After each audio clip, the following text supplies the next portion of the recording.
देखिए सरे आप लोग शिवबन दास भजन गायक के तरफ से आप लोग एक भजन लें, लेकिन भजन में आप लोगन के सबसे पहले ही बतावे के बा कि हमन पचन मनई के देही पा गईली। कुछ भजन के प्रताप रहल, वही से मनई के देही मिलल। इतना बढ़िया सुंदर खाए के मिलाला, पहिरे के मिलाला, सूते के मिलाला, अपने मर्जी से जिए के मिलाला। लेकिन अगर कहीं भजन में कमी हो जाता, कहीं गोरू बछरू के देही मिल गई, कीड़ा मकोड़ा के देही मिल गई, तो नहीं अपने हिसाब से जिए खाए के मिली और ना ही अपने हिसाब से रहे के मिली।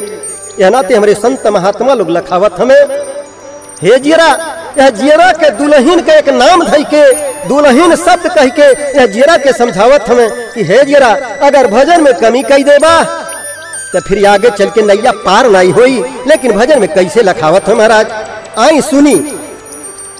और दुल्हन बेगाना हो जाइबू भजन बिना, दुल्हन बेगाना हो जाइबू भजन बिना, भजन बिना दुल्हन बेगाना हो जाइबू, भजन बिना दुल्हन बेगाना हो जाइबू। दुल्हन बेगाना हो जाइबू भजन बिना, दुल्हन बेगाना हो जाइबू भजन बिना, भजन बिना दुल्हन बेगाना हो जाइबू, भजन बिना दुल्हन बेगाना हो जाइबू।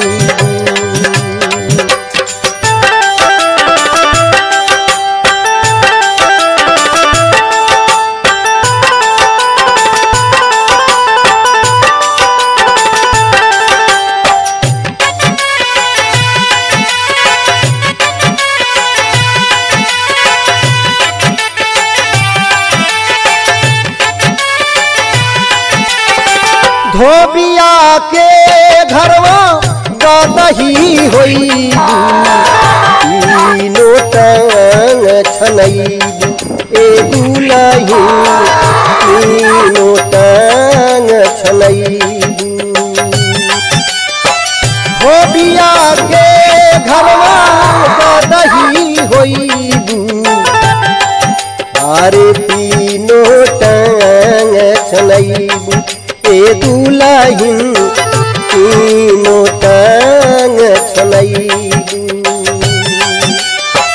काटल घास कबो नहीं पैबू, काटल घास कबो नहीं पैबू, ऊपर से मुंगरी खैबू, भजन बिना, भजन बिना दुल्हन बेगाना हो जाइबू, भजन बिना दुल्हन बेगाना हो जाइबू।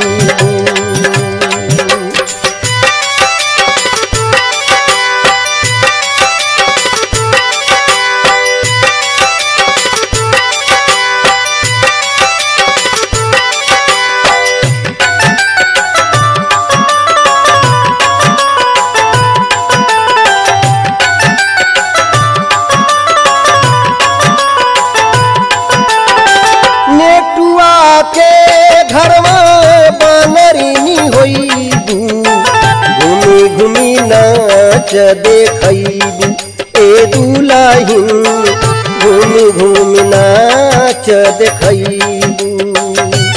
ओहो नेकुआ के घर में बानरीन होईबू, घूमी घूमी नाच देखईबू ए दुल्हन, घूमी घूमी नाच देखईबू।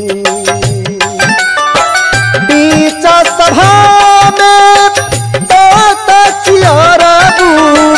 बीच सभा में दात देखईबू, मांगल भीख नहीं पैबू, भजन बिना, भजन बिना दुल्हन बेगाना हो जाइबू, भजन बिना दुल्हन बेगाना हो जाइबू।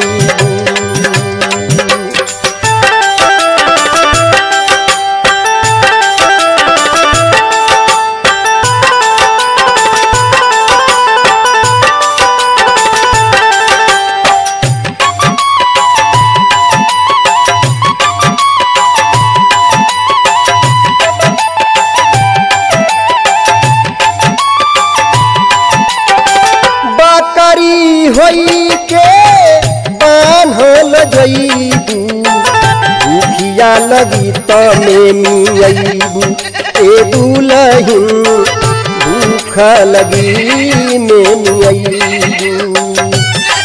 हो बातरी होई के बान्हल जईबू भूख लगी तमे मियबू ए दुलहिन भूख लगी में मियबू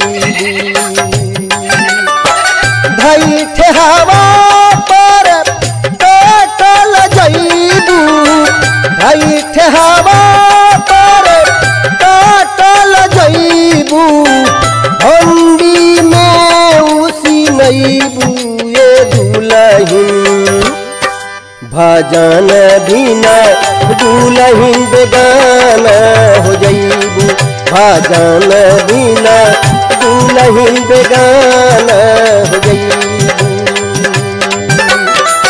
दुलहिन बेगाना हो जईबू भजन बिना दुलहिन बेगाना हो जईबू भजन बिना भजन बिना दुलहिन बेगाना हो जईबू भजन बिना दुलहिन बेगाना हो जईबू भजन बिना दुलहिन बेगाना